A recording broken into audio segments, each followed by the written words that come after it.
غلام عباس کے مشہور افسانوں میں سے ایک افسانہ سایہ، تیسری قسط۔ مختار 22 سالہ نوجوان تھا، صحت و توانائی کا مجسمہ، بڑا بڑا جسم، سرخ و سفید چہرہ، شربتی رنگ کی آنکھیں، پورے گنگریالے بال۔ شمشاد اس سے 2 سال چھوٹا تھا، مگر اس کے باوجود اس کا قد بڑے بھائی سے نکلتا ہوا تھا۔ ظاہری جمال میں وہ مختار کے برابر نہ تھا، البتہ اپنی آنکھوں کی غیر معمولی چمک سے وہ اس سے کہیں زیادہ ذہین معلوم ہوتا تھا۔ اور سبحان نے بارہا محسوس کیا کہ مختار بحث میں اپنے بڑے ہونے کا ناجائز فائدہ اٹھا کر خواہ چھوٹے بھائی کو ڈانٹتا ڈپٹتا ہے، اور یہ شمشاد کی سعادت مندی ہے کہ وہ ہمیشہ بڑے بھائی کا احترام ملحوظ رکھتا ہے۔ سبحان ان کے لیے حسب معمول 2 کرارے دیسی پان چن کر نکالتا اور ان پر چونا کم اور کتھا زیادہ رچنے کے لیے رکھ دیتا۔ وہ اپنی بحث کے دوران جھاڑن مانگتے اور سائیکلوں کو بھی جھاڑتے پونچھتے جاتے اور ساتھ ساتھ بحث بھی کرتے رہتے۔ کبھی کسی پہیے میں ہوا کم ہوتی تو وہیں سے ملازم لڑکے شیر کو آواز دے کر پمپ منگوایا جاتا اور پہیے میں ہوا بھری جاتی، مگر اب بھی کیا مجال کہ بحث لمحہ بھر کے لیے بھی رکنے پائے۔ سبحان پانوں کے علاوہ سگریٹ کی 2 ڈبیوں میں کینچی کے 5 سگریٹ پہلے ہی سے ڈال رکھتا، اور وہ اپنا پان منہ میں رکھ کر سگریٹ سلگا سائیکلوں پر سوار ہو تیز تیز مارتے ہوئے کالج روانہ ہو، مگر بحث بدستور جاری رہتی۔ پھر 10 بجے کے قریب ایک اور خالی تانگا مکان کے نیچے آ کر رکتا اور سبحان کو معلوم ہو جاتا کہ وکیل صاحب کے کچہری جانے کا وقت ہو گیا۔ اس وقت اس کا ٹھیلا وکیل صاحب کے مکان کی سیڑھیوں کے برابر کھڑا ہوتا۔ وہ پہلے ہی ایک اچھا سا پان چھانٹ کر لگا رکھتا۔ آخر سیڑھیوں میں بھاری قدموں کی آہٹ سنائی دیتی اور وکیل صاحب سیاہ شیروانی پہنے، سر پر مشہدی پگڈنڈی باندھ، چھڑی ٹیکتے ہوئے سیڑھیوں سے اترتے۔ ان کی عمر 50 برس کے لگ بھگ تھی۔ بھاری بھرکم آدمی تھے، مگر چاقو چوبند، فرانسیسی تراش کی داڑھی جس میں اب کچھ دنوں سے سفید بال زیادہ نظر آنے لگے تھے۔ چہرے سے قناعت اور بردباری ٹپکتی تھی۔ اکثر اولاد کی وجہ سے ہر ایک کو شفقت کی نظروں سے دیکھنے کی عادت پڑ گئی۔ سبحان کے سلام کے جواب میں وہ اس سے ایک آدھ بات کر لینا، خواہ وہ بے معنی ہی کیوں نہ ہو، اپنا اخلاقی فرض سمجھتے۔ بھئی سبحان، آج کل خربوزے بڑے پھیکے آ رہے ہیں، آم بھی تو کھٹے ہیں سرکار۔ سچ کہتے ہو، یہ کہہ کر تانگے میں بیٹھ جاتے اور سبحان معمول کے مطابق پان، کینچی کی ڈبیا، دیا سلائی کا بکس اور ایک کاغذ کے ٹکڑے پر تھوڑا سا چونا رکھ کر کہ وہ زیادہ چونا کھانے کے عادی تھے، تانگے کے پاس جا یہ چیزیں انہیں دے دیتا۔ کبھی کبھی ان کا مختار بھی فائلیں لیے ان کے ہمراہ ہوتا اور سبحان کو اس کے لیے پان میں بہت سے سونف ڈالنی پڑتی۔ وہ وکیل صاحب ان کی بیگم اور بہت سے ملنے والوں کو بھی جاننے لگا تھا۔ اسے معلوم تھا کہ بدھ کے روز تیسرے پہر حاجی صاحب کے ہاں سے زنانہ سواریاں آیا کرتی ہیں۔ چنانچہ جیسے ہی ان کا تانگا آ کے رکتا، وہ لائم جوس، رسبری وغیرہ کی بوتلیں پہلے ہی سے دو دا کر نکال رکھتا۔ ان سواریوں کے ساتھ جو بچے آتے ان کی دل پسند مٹھائیوں کا بھی اسے پتا تھا۔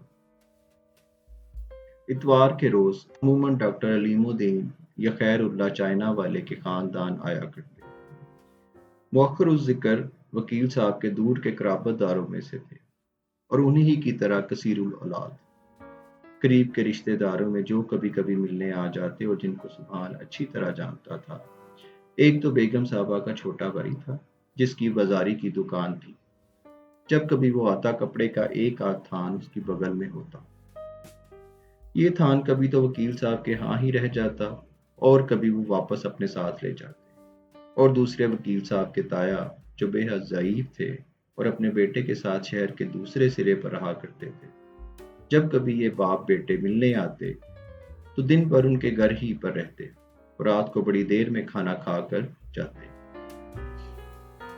وہ مختار اور شمشاد کے بعض دوستوں کو بھی جانتا تھا جو ان سے ملنے آیا کرتے تھے، خصوصاً ریاض کو۔ شام کو جب وہ ہاکی کھیل کر واپس آتے تو اکثر ریاض بھی سائیکل پر ان کے ہمراہ ہوتا۔ وہ شمشاد کا ہم عمر اور کالج میں اس کا ہم سبق تھا۔ مختار سے اس کی زیادہ بے تکلفی نہ تھی۔ وہ چونکہ شمشاد کا بڑا بھائی تھا، اس لیے ریاض بھی اس کا ادب کیا کرتا تھا۔ ریاض ان دونوں بھائیوں سے قد میں چھوٹا تھا اور رنگت بھی ان جیسی سرخ و سفید نہ تھی، تاہم اس کی ملاحت میں ایک خاص بانک پن تھا۔ متبسم چہرہ، زندگی کی مسرتوں سے بھرپور اور فکروں سے آزاد۔ شمشاد کو اس سے اور اس کو شمشاد سے گہری وابستگی۔ سبحان کے ٹھیلے کے قریب، جو اس وقت وکیل صاحب کے مکان کے عین مقابل سڑک کے کنارے کنارے ہوتا، یہ تینوں نوجوان اپنی اپنی بائسیکل تھامے رخصت سے پہلے کچھ باتیں ضرور کرتے۔ جب بھی ریاض ان بھائیوں کی بحث میں شامل ہو جاتا، پھر تو بحث طول ہی کھنچتی چلی جاتی۔